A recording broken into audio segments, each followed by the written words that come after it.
శబరిమలపైన అయ్యప్ప కోరినట్టుగా ఆలయ నిర్మాణాన్ని అతి వేగంగా జరిపించాడు రాజశేఖర మహారాజు.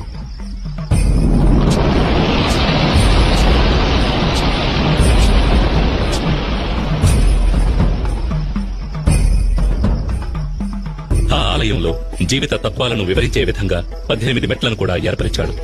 ఈ 18 పవిత్రమైన మెట్లు 18 కొండలకు, 18 మంది దేవతలకు, 18 తత్వాలకు ఆనవాలుగా ఉన్నాయి. 18 కొండలైన ఇంజిపారమల, కాళేకట్టిమల, పుదుచ్చేరిమల, కరిమల, తలైపారామల, దేవరమల, శ్రీపాదమల, మైలాడుమల, మాతంగమల, కాల్కిమల, చిట్రంబలమల, సుందరమల, నాగాంబలమల, గౌండమల, నిలక్కల్మల, నీలిమల, పొన్నాంబలమల, శబరిమల వంటి కొండలను 18 మంది దేవతలైన వినాయకుడు, శివుడు, పార్వతి, కుమారస్వామి, బ్రహ్మ, విష్ణు, రంగనాథుడు, కాళీ, యముడు, సూర్యుడు, చంద్రుడు, కుజుడు, బుధుడు, బృహస్పతి, శుక్రుడు, శనీశ్వరుడు, రాహువు, కేతువు అనే దేవతలను 18 తత్వాలైన చూడడం, వినడం, సువాసన, రుచి, స్పర్శ, కామం, దురాశ, క్రోధం, లోభం, మోహం, మదం, మాత్సర్యం, డాంబికం, సాత్వికం, రాజసం, తామసం, విద్య, అవిద్య వంటి గుణాలను తెలియజెప్పే విధంగా స్వామి తత్వాధీనుడై ఉన్నాడని తెలియజెప్పడమే ఈ 18 మెట్ల ఉద్దేశం.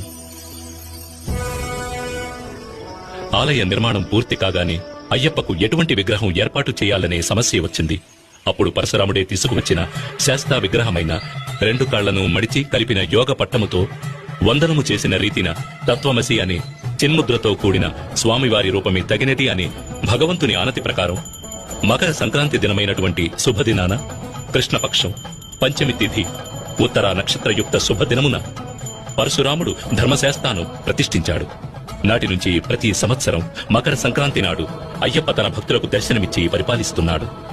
తద్వారా తన గురువుకిచ్చిన మాటని నిలబెట్టుకున్నాడు.